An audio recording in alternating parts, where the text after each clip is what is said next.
What's up, guys? I'm Cody Brockway, and you're back here for another episode of Brockway's Vinyl Bites, baby. Woohoo!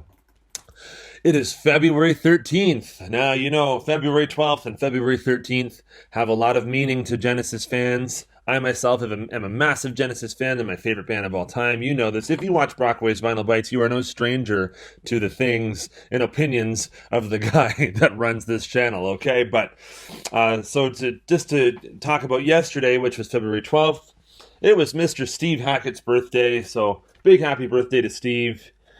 He's got a new album coming out called The Circus and the Night Whale that'll be out on February 16th, so we're still a few days away from release. The singles have been excellent.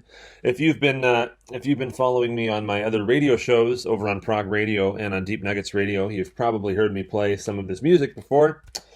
But so this is his album from 2015. This is one of the albums that got me into Steve's solo work. Fantastic album. Wolflight. Just love this thing top to bottom. It's great. The cover's awesome. Look at that. And it's signed by him too. Pretty damn cool. So happy belated birthday, Steve Hackett. Can't wait for the new record to come out.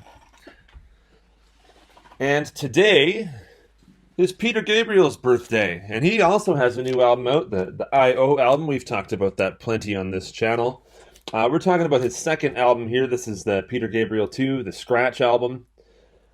This copy is obviously not scratched. In fact, it is quite mint. This is an awesome album, and I wish Peter a very happy birthday. Him and Steve Hackett were actually born the same year, same month, but one day apart. So Steve on the 12th, Peter Gabriel on the 13th. Two legends, and how ironic is that? Like, what are the odds that those two guys would end up in the same band together, eh? That's just so cool. Both turned 74.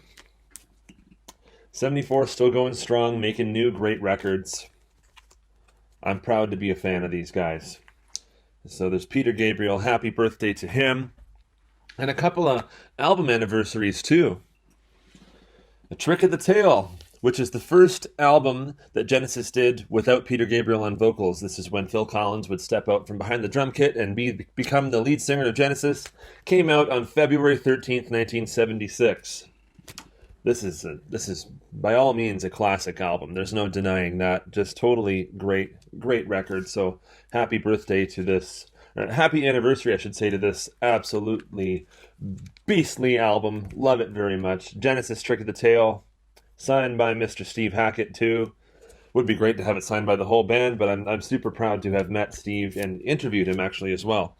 I'm gonna have to pull that interview off the interwebs here and load it up onto the channel here for you. That'll be really cool. It's from about 3-4 years ago now, but it's really informative and very cool to see. And the last one, this came out February 13th, 1981.